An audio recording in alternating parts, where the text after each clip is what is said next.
Hi, Nature Together friends. It's me, Miss Kris. I am back with story times. I hope to start bringing them to you every week. I've gotten lots of requests and I am ready to start them again. I love that you guys missed them, and I wanna keep doing this because it makes me happy. My inspiration for this week's book is the fact that there is a full moon on March 7th. So tonight into the morning, there will be a full moon, and it is actually called a worm moon. That's kind of a funny name for a moon, but it is a worm moon because it's the last full moon of winter. And they call it a worm moon because as the soil temperature rises, worms start coming up out of the ground. We hope to see that this week. So let me know if you see lots of worms coming out of the ground this week because the worm moon is coming. So speaking of worms, our book is called Yucky Worms by Vivian French. And I'm going to read that to you now. And the thing I like about this book is there's a lot of interesting facts on each page.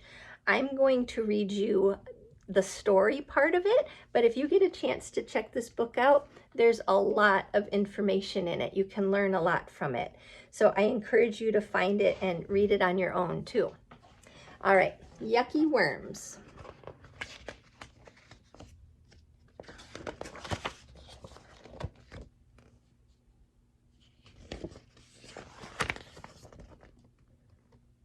One day, when I was in Grandma's garden, Grandma dug up a slimy, slithery, wiggly worm.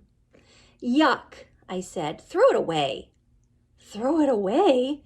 Grandma looked horrified. Would you throw away one of your friends? You can't be friends with a worm, I said. You can't even tell which end is which.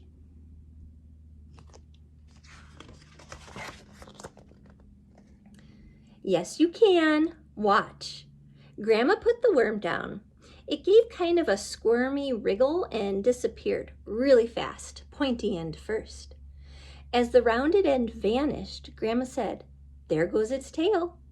I bent down to look, and I could see it had left a little tunnel.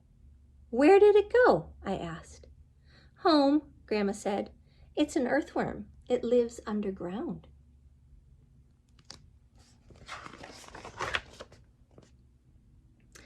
But what does it eat? Dirt? I wanted to know. It eats tiny, tiny stones and bits of dirt, Grandma told me. But worms eat other things too, like rotting leaves and flowers and fruit and dead insects. They especially like eating at night when it's cool. The stones and dirt help to grind everything up in the worm's stomach, and then the worm poops it back out.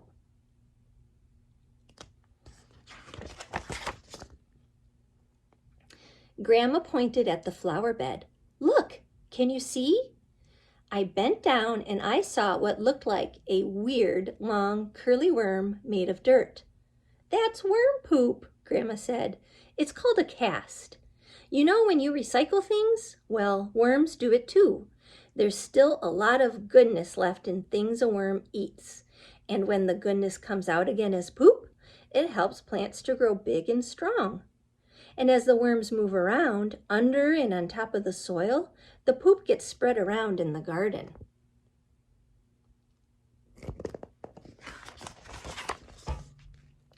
That's why worms are my friends. Grandma gave me a thumbs up. And it's not just their poop that's good for plants. The tunnels they dig loosen the soil so roots can stretch out and air and rainwater can get in.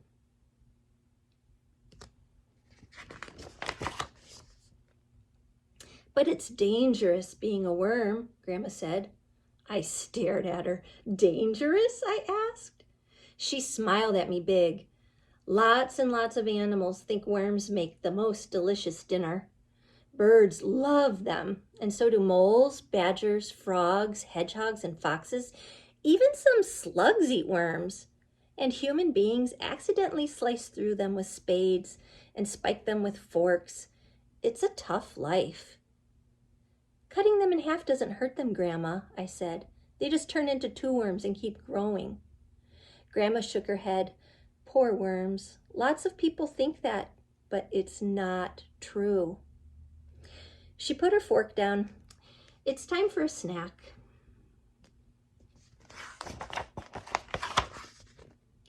Grandma had tea and I had orange juice. Can I dig up a worm? I asked. If it rains, Grandma said, the worms will come out on their own. I took a cookie. What if it doesn't rain? Grandma winked at me. We'll use the watering can and pretend. I finished my cookie as fast as I could. Can we trick the worms now?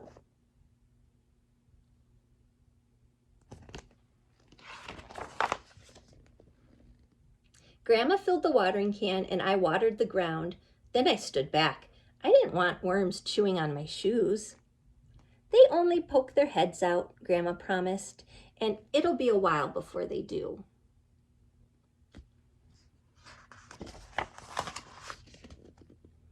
Grandma was right. I had time to eat 2 more cookies before she said, "Look." "Wow," I said. I could see just the tip of a worm above the ground. Now watch this. Grandma stamped her foot and the worm disappeared. "Did it see you?" I asked. Grandma shook her head. Worms don't have eyes. They feel vibrations though, and a thump like that might mean a hungry bird is landing. Danger.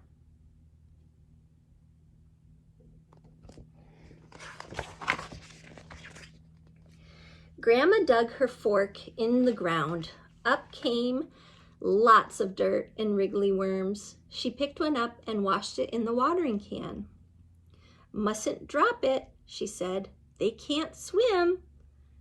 Grandma put the clean worm on some paper and held it near my ear. I could hear a tiny rustling noise. "What's that?" "They're covered in little bristles," Grandma said. "The bristles and their muscles help them move." So there he is listening, and then here is up close of the bristles on the worms.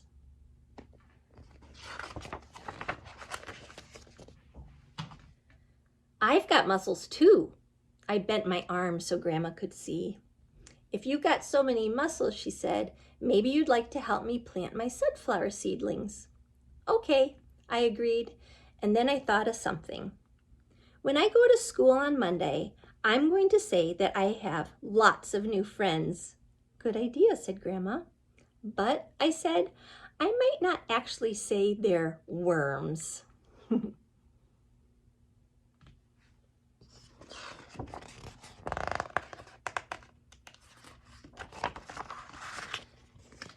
All right, so the story's over, and at the back of the book it says how to be a wormologist. So these are some things that you guys could do at home. So look for worm casts in your garden or in the park. Do you remember the worm cast in the story? He said it looked like a tiny worm made of dirt, and that was the worm poop. Leaves sticking up out of the ground, and worms on the surface after it rains. You can experiment by watering a dry patch of grass or dirt and watching to see if worms come up, tapping on the ground to see if you can make a worm believe it's raining, carefully digging up a forkful of dirt and counting how many worms you find. A worm in the hand. When you pick up a worm, remember to be respectful. A worm is a living creature. Check how it feels. Is it smooth? Is it slimy? Can you feel the bristles? Watch how it moves. Is it a youngster or an adult? Adults have a special ring around their body, a yellow ring. Put the worms back on newly dug soil and watch how it wriggles away. So those are some ideas that you can do at home. And if you do some of these things, let me know. I like emails from my fans and seeing pictures of you guys outside. The other reason I picked this week to start story time is March 7th, Tuesday, March 7th, is Nature Together Day, when when Jennifer Gregerson was mayor of Mukilteo, she declared March 7th Nature Together Day. So I always encourage everyone to go outside, especially on that day, so that we can celebrate Nature Together Day. And I want to hear from you. Let me know what you do to celebrate.